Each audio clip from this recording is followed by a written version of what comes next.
사랑하는 성도 여러분, 오늘 저는 여러분들과 함께 나눌 강조가 있다면 그것은 교회가 날마다 새로워져야 된다는 것입니다.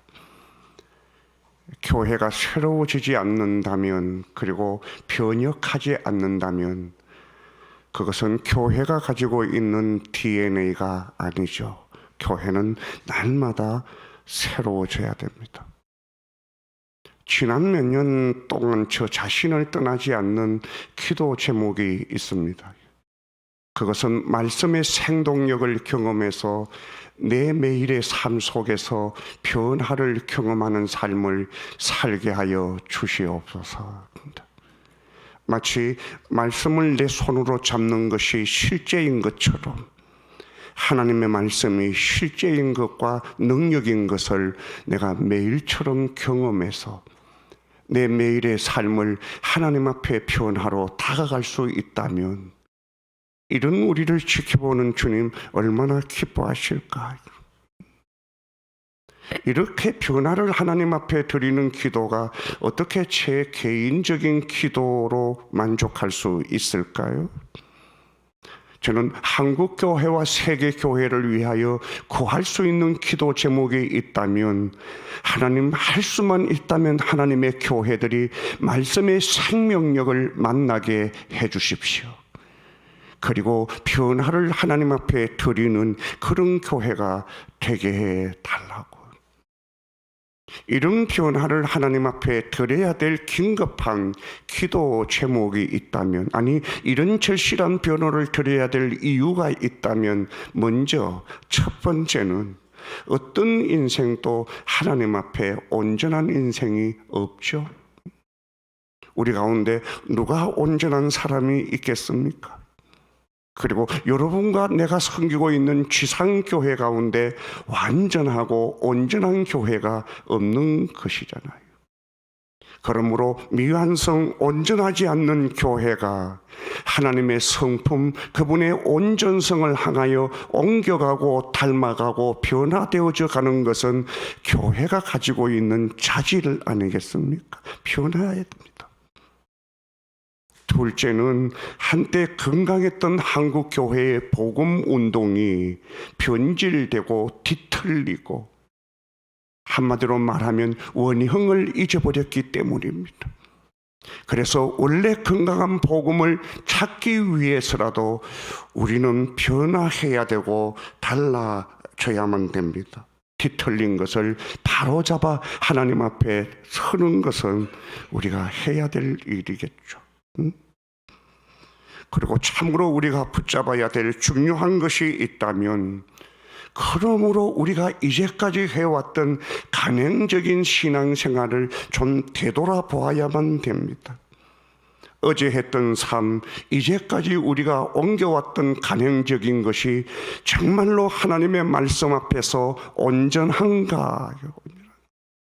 새로운 트렌드를 만들고 쫓아가기보다도 지금 우리의 교회됨은 정말로 성경적으로 지지를 받고 있는가? 우리가 살고 있는 이 모양은 성경적으로 맞나?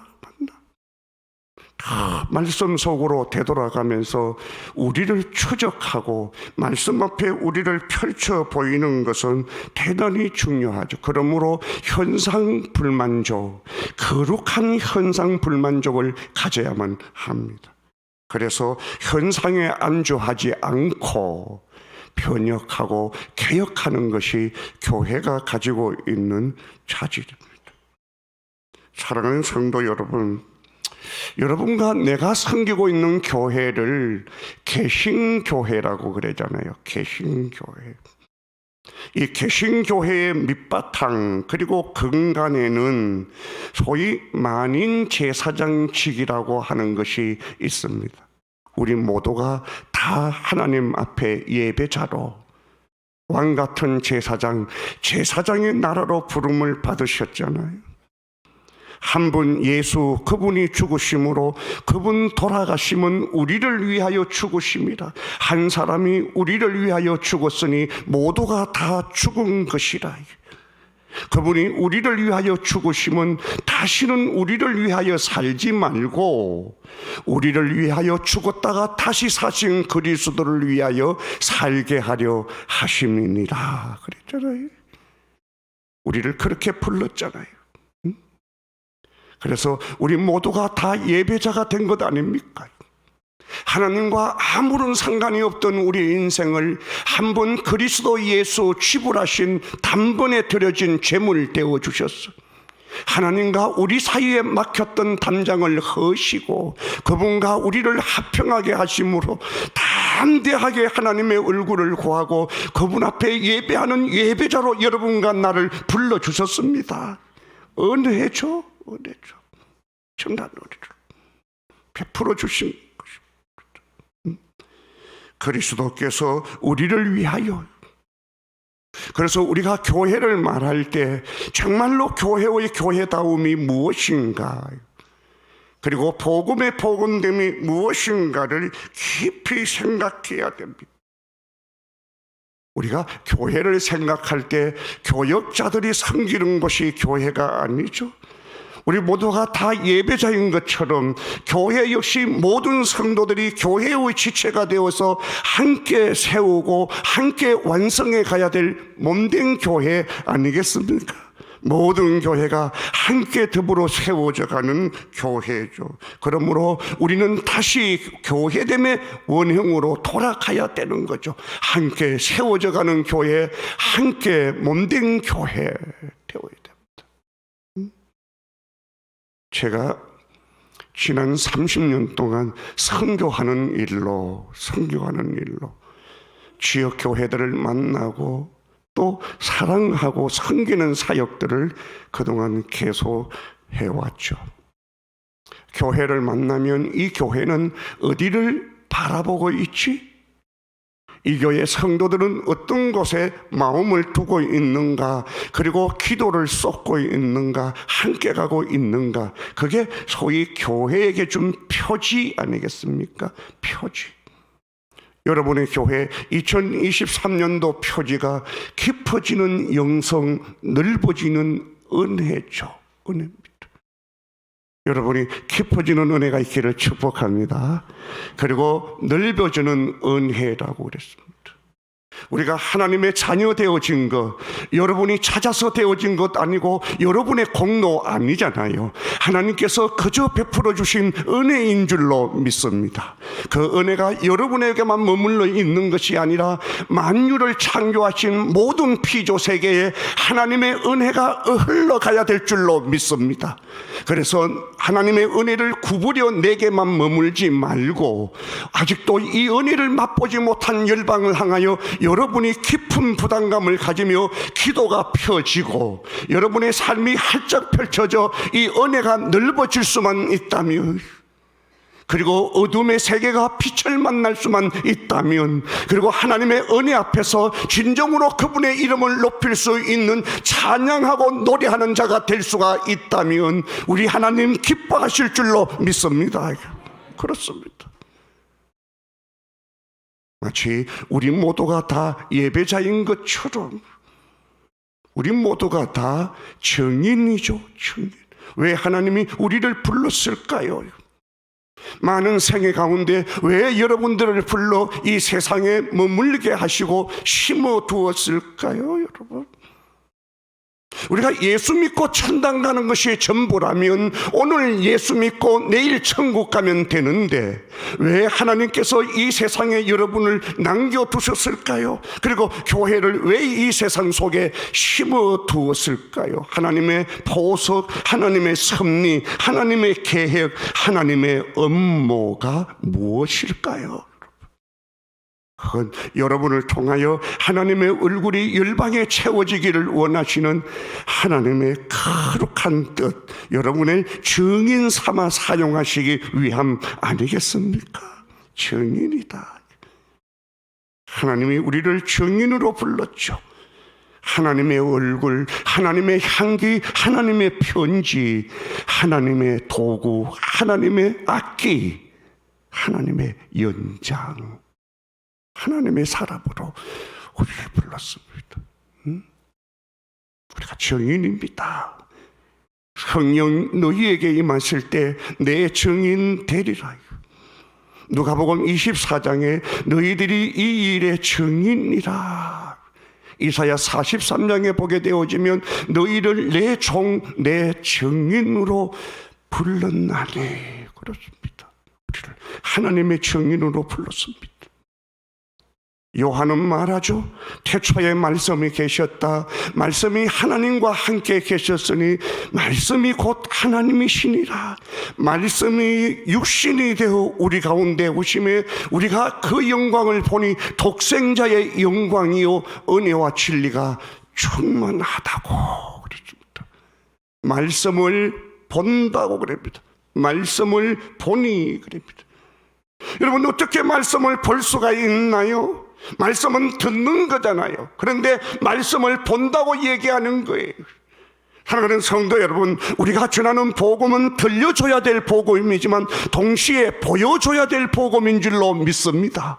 하나님의 말씀이 먼저 내 삶 속에 구현되어지고 그렇게 복음과 함께 동행하고 사는 여러분의 삶을 통하여 하나님이 여러분을 통하여 보여주는 삶, 그것이 바로 증인된 삶이라니까요. 따라합시다. 나는 증인입니다. 옆으로 좌우로 인사합시다.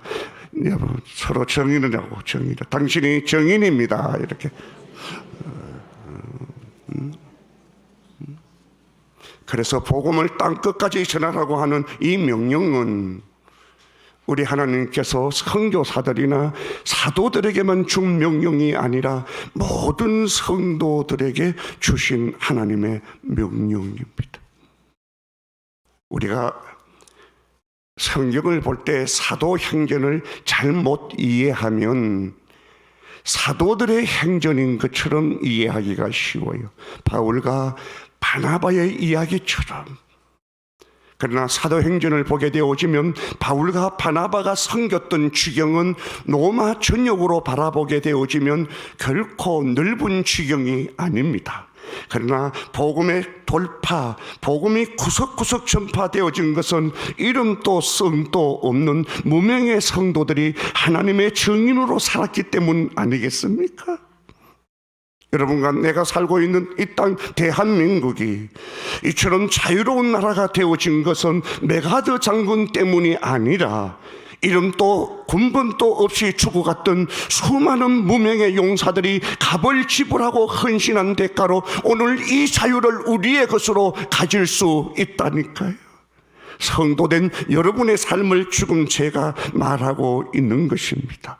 모두가 다 하나님의 증인인 것과 그분을 드러내야 될 사명이 우리에게 있음을, 그래서 여러분이 교회와 교회됨, 복음의 복음됨을 간형적으로 이해하지 말고 탁월한 지침이 되었던 요한복음의 말씀을 좀 붙잡아야 됩니다.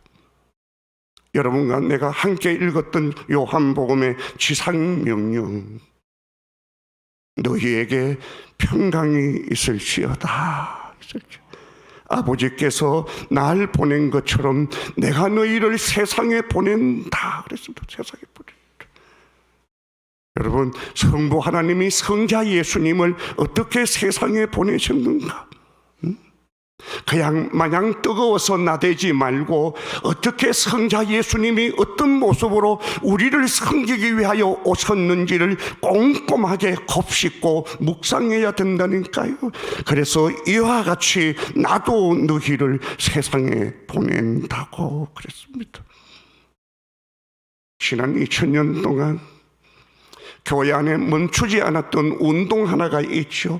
그것은 예수 닮는 운동입니다. 한 번도 교회 안에서 멈춘 적이 없는 운동, 예수 닮자입니다. 예수 닮자. 여러분이 자랑해야 될 것이 무엇일까요, 여러분? 여러분들이 입 벌려 사람들에게 증거해야 될 일이 무엇일까요? 여러분이 가지고 있는 교회의 부동산이 아니고 여러분의 해중 공동체가 얼마나 많이 모이는가가 아니라 우리가 예수 닮았는가입니다. 예수 닮았는가. 내 직분이 장로다, 집사다, 이런 의미의 얘기가 아니라는 거예요. 더 중요한 것은 정말 예수 닮았는가입니다. 사랑하는 성도 여러분, 여러분의 교회가 그리스도의 얼굴, 그분 닮는 교회가 되어지기를 축복합니다. 예수 닮아야 됩니다. 500년 전 개혁자들에게 사상적인 지침을 제공했던 토마스 아퀴나스, 그리스도를 본받아요. What would Jesus do? 예수님이라면 어떻게 행하실까? 찰스 서문의 예수 그리스도의 발자취를 쫓아서 in his step, 그분이 가셨던 걸음을 한 걸음 한 걸음 쫓아 옮겨가는 예수 제자의 삶, 그것은 우리 교회가 가지고 있는 샘플이죠. 샘플입니다. 그리스도를 본받아요. 오늘 우리는 그리스도를 닮는 일에 치열한 행보를 벌였던 바울의 이야기를 여러분과 내가 함께 읽었습니다.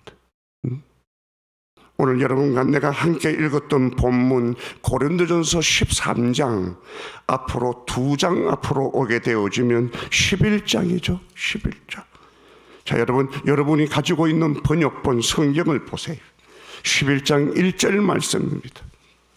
자, 각자 여러분이 가지고 있는 성경 11장 1절 말씀을 우리가 한 목소리로 받들어 읽겠습니다. 시작. 내가 그리스도를 본받는 자가 된 것 같이 너희는 나를 본받는 자가 되라. 여러분, 고린도서 바울 서신은 고린도 교회에게 보내는 바울의 편지이면서 동시에 예수 그리스도의 부름을 받았던 바울의 행보를 우리에게 보여주는 것이죠. 고린도 교회 성도들에게 바울이 말하죠. 고린도 교회 성도들아, 나에게 말이다. 나 바울에게 하나님의 부르심이 있다. 그것은 예수를 닮는 부르심이다. 그런데 이 부르심은 말이야, 나에게만 주어진 부르심이 아니야, 너희들에게도 똑같이 주어진 부르심이다.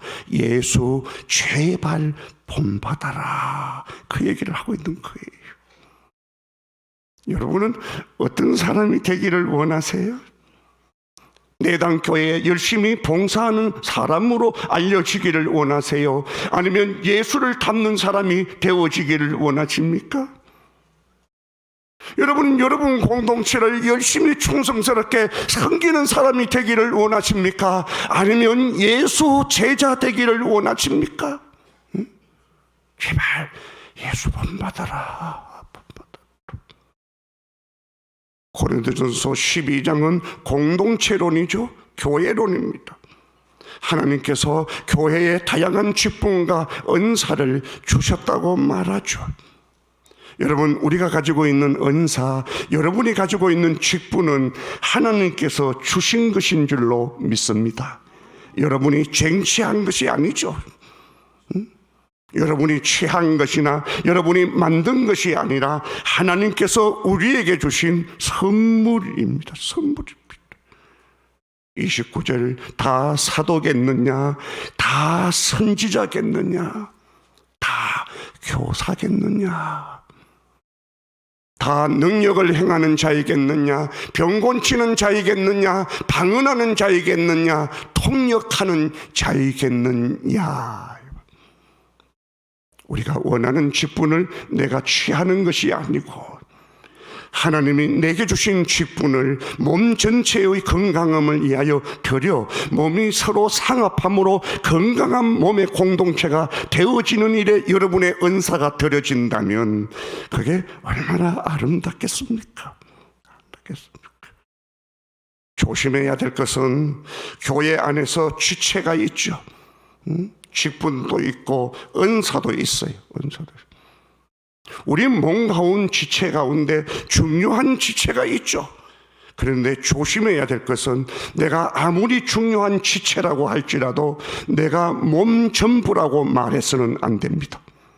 여러분이 가지고 있는 직분이 중요한 직분이 있을 수가 있어요. 그러나 그 직분이 교회 전부라고 말하는 것은 위험합니다. 각자 받은 은사와 직책을 하나님의 몸의 온전함을 위하여 건강하게 겸손함으로 우리에게 주신 그분 앞에서 섬기는 그 일이 중요한 것이죠.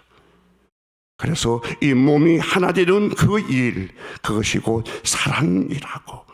그래서 고린도서 12장 마지막 31절 말씀에 너희는 더 큰 은사를 사모해라. 사랑의 은사라고. 몸을 하나 되게 만드는 은사, 사랑의 은사라고. 13장이죠. 13장. 여러분, 고린도서 13장은 사랑장이죠. 사랑장. 여러분 잘 알다시피 1절과 3절 말씀에 보게 되어지면 그게 나오죠. 여러분, 산을 옮길 만한 믿음이 있을지라도 사랑 없으면 아무것도 아니다. 아무것도 아니다. 1절 말씀에 천사의 말을 하고 입을 벌려 기도할 때마다 방언이 쏟아져도 사랑이 없으면 소음에 불과하다. 자기 몸을 불사르기로 내어줄지라도 사랑이 없으면, 이것은 당시 바리새인들의 행함을 말하는 것이죠. 사랑이 없으면 아무것도 아니다. 우리가 아무리 고상한 목적을 가지고 할지라도 사랑이 없으면 종교입니다. 종교입니다. 여러분, 종교는 아무도 원하지 않습니다. 최근에 석하 솔즈라는 사람이 썼던 귀한 말이 있죠. 선 안에 교회, 선 밖에 예수. 우리는 율법을 강조하고 규례를 강조하고 전통을 강조하죠. 그러나 그 모든 것을 온전케 하시는 예수 그리스도는 밖에 있음을. 여러분, 어떻게 우리가 종교인으로 살 수가 있을까요? 종교는 아니죠, 여러분. 사랑입니다. 종교는 아무 의미가 없는 것이죠. 행하여도 기적이 일어나도 천사의 말을 할지라도 종교라면 아무것도 아니다. 사랑이다. 사랑이다. 그래서 4절과 7절 말씀에 사랑의 속성을 우리에게 보여주지 않습니까? 사랑이다. 하나님이 사랑이시죠.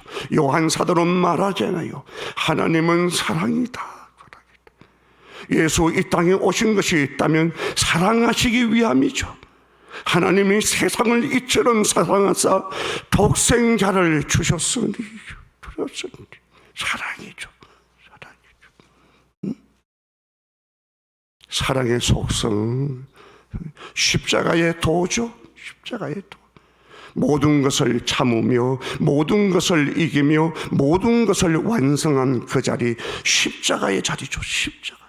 십자가는 사랑이 성취되는 곳, 공의가 완성된 자리 아닙니까, 여러분? 십자가입니다. 사랑은 오래 참고. 우리가 참을 수 없는 사람한테 인내할 수 있는 유일한 비결이 있다면 사랑입니다. 사랑. 저는 선교하는 목사예요. 선교하는. 여러분이 저를 소개할 때 선교 목사로 소개했잖아요. 제가 참 좋은 교회 30년 동안 선교 목사로 섬기고 있습니다. 그러면서 동시에 제가 섬기고 있는 선교 공동체의 이름이 Helping of Sea Professionals Employment라고 하는 단체입니다. 호프라는 단체. 목사의 신분과 선교사의 비자로 들어가 복음을 전할 수 없는 무슬림권, 힌두권, 공산권, 유대권의 선교사들을 보내는 단체입니다. 하나님의 은혜의 빛이 비추어지지 않은 무슬림 땅에 한 영혼이 돌아와서 그 사람이 하나님 앞에 예배자가 되는 일에 얼마나 오래 참아야 할까요? 얼마나 오래 참아야. 접촉 단계 5년, 우정 단계 5년, 복음을 전하는 단계 5년, 양육하는 단계 5년, 교회를 개척하는 단계 5년, 25년이 되어야 한 핵심 공동체를 세울 수 있는 이 엄청난 척박한 한 땅, 복음의 사각지역 오래 참고. 제 제자가 동남아시아에 있는 세계 최고의 미전도 종족이라 불려진 4,800만이 살고 있는 종족에 하나님의 복음을 품고 들어갔습니다.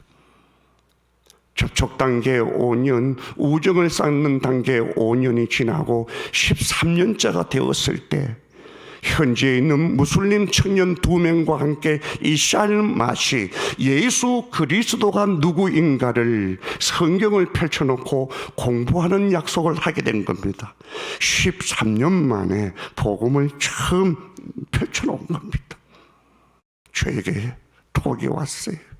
목사님, 기적이 일어났습니다. 13년 만에 제가 이샬맛이 예수 그리스도를 그들에게 말하게 되었습니다. 우리는 예수 그리스도가 오셨습니다, 그분이 다시 오십니다라고 하는 재림과 초림을 동시에 듣고 살지만 그분 오셨습니다라고 하는 초림을 듣지 못하고 사는 지구 80억의 인구 가운데 자그마치 23억의 인구가 단 한 번도 복음을 들어보지 못했다니까요. 사랑은 오래 참고, 사랑은 온유하며 무례히 행치 아니하며. 우리의 전도가 어떻게 진행되고 있는지를 좀 생각해 보세요. 우리가 전도라는 이름으로 얼마나 무례하게 행하는지를. 사랑은 무례히 행치 아니하며. 사랑의 속성은 이타적이죠. 상대방의 존엄성을 존중하고 배려하는. 그래서 우리가 어떤 상대를 대한다면 개종의 대상으로, 회심의 대상으로 바라보기보다는 사랑의 대상으로 다가가야만 하는 이타적이죠. 사랑을 시기하지 아니하며 자랑하지 아니하며 교만하지 않고 자기의 유익을 구하지 아니하고 악한 것을 생각하지 아니하며. 셋째는 공의의 사랑이죠. 저는 한국교회를 포함해서 세계 교회가 성경의 사랑을 오용하고 있음에 대하여 많이 슬퍼하는 사람입니다.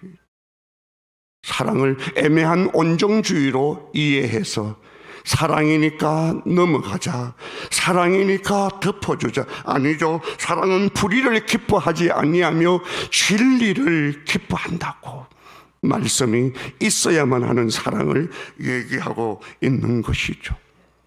어린아이의 일을 버리고 생각하는 것이나 말하는 것이나 행하는 것을, 어린아이의 일을 버리고 장성해야 될 내 중심성에서 하나님 중심성, 내 이기성에서 말씀 중심성으로 옮겨가는 것이 성숙 아니겠습니까?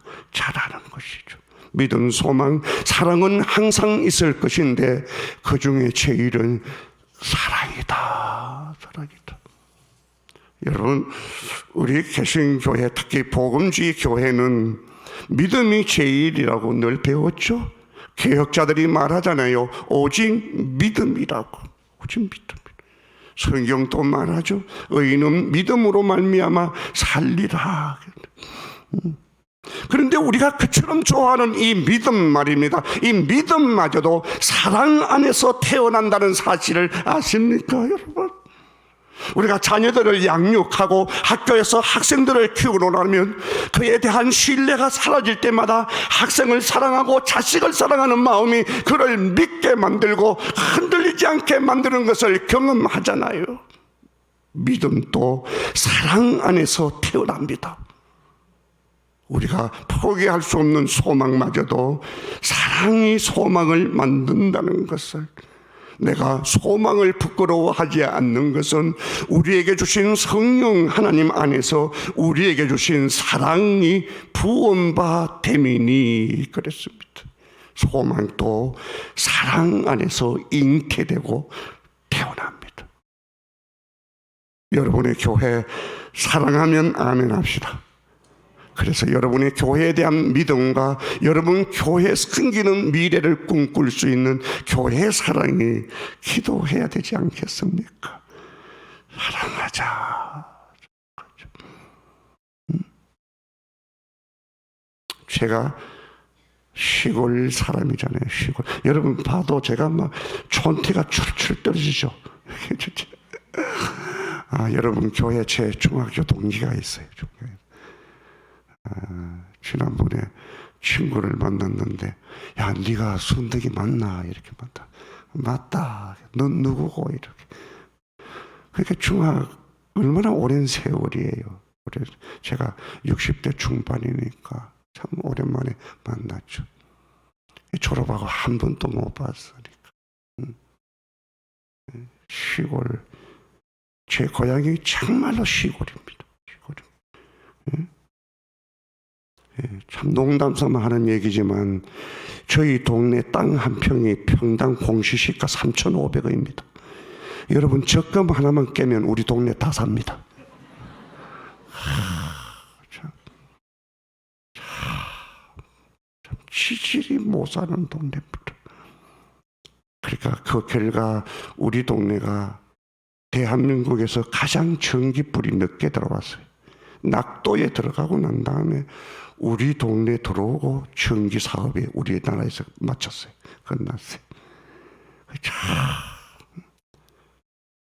고향이니까 가지. 아니 고향인데도 안 가요. 이제는 하도 정말로.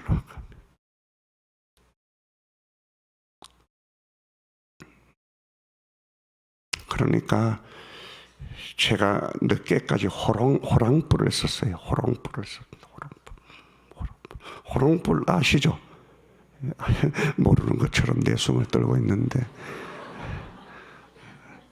다 태생이 저와 같은 것을 아주 그냥 입 딱 닫고 마스크 쓰고 계시는데, 호랑불을 모르는 사람들은 불을 붙이면 불이 심지에 붙는다고 생각해요. 그런데 불은 심지에 붙는 것이 아니고 등유에 붙어요. 기름에 붙습니다. 기름에. 응? 근데 제때 기름을 채우지 않으면 심지가 타버리잖아요. 그래서 다시 등유를 채우고 다시 심지를 뽑아서 가위로 잘라내고 탄 것을, 그러고 난 다음에 불을 붙이면 불의 화력이 타는 것 아니겠습니까? 응? 기름이 떨어지고 심지가 타는 것을 전문적인 용어로 번아웃이라고 합니다. 번아웃이라고. 탈질입니다. 탈질. 우리 한국 교회가 번아웃입니다. 번아웃. 사랑이 없어요. 사역은 있는데 사랑이 없어요. 기도는 있는데 사랑이 없는 기도를 하고 있어요. 전도하는데 사랑이 빠졌어요. 사역자들이 사역하고 있는데 사랑이 빠졌습니다. 교회가 번아웃입니다. 사역자들이 번아웃 당하고 있고 직분자들이 번아웃이라니까요. 성가대가 번아웃입니다.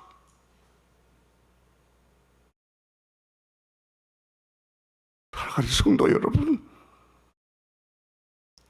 우리가 탈진되어지면 하는 그 일 때문에 상처가 된다니까요. 사역하면서 넘어지고, 내가 직분을 섬기면서 시험 들고, 내가 맡은 직분을 감당하면서도 남을 넘어뜨리고 내가 시험 들고. 사랑입니다.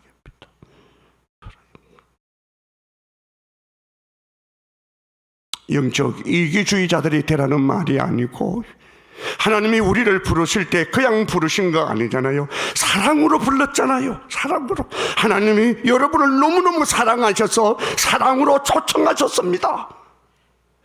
사랑으로 초청하셔서 사랑의 교감을 나누시고 여러분, 이 우리가 가지고 있는 성경 말씀을 하나님의 말씀 이렇게만 생각지 말고 우리를 너무너무 연애하시는 하나님이 우리에게 보내는 사랑의 편지라니까요. 연애 편지를 읽지 않는다면, 하나님이 우리에게 보낸 고백을 읽지 않는다면 사랑하는 대상에 대하여 모욕하는 것 아니겠습니까?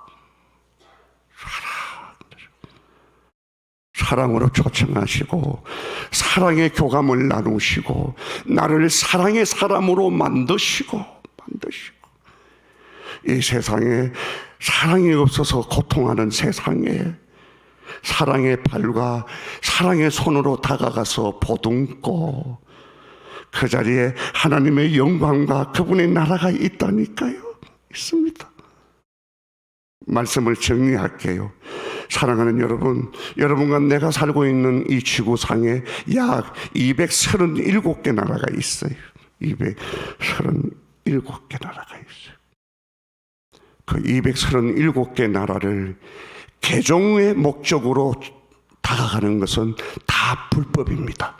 다 불법입니다. 그러나 사랑은 막을 법이 없는 줄로 믿습니다. 사랑하라.